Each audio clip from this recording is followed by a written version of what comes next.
বাবা, গরু নিয়ে মাঠে যা ঘাস খাওয়াই নে, নাইলে দুধ দিবে না।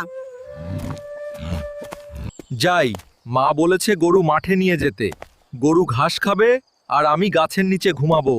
যাক, এবার গরু ঘাস খাক। আর আমি শান্তিতে একটু ঘুম দেই। আমার গরু কোথায়? কে চুরি করলো? মা আমার উপর অনেক রাগ করবে যাতা। আমি কেন ঘুমাতে গেলাম?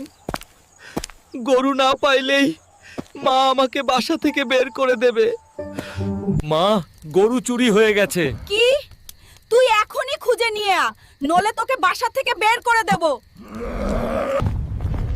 আমার গরু নিয়ে কোথায় পালাস? হায় রে বাপরে, হাল কাশছে। চুরি করার জন্য তোকে মেরে ফেলবো। এবারের মতো মাফ করে দে হাল্ক।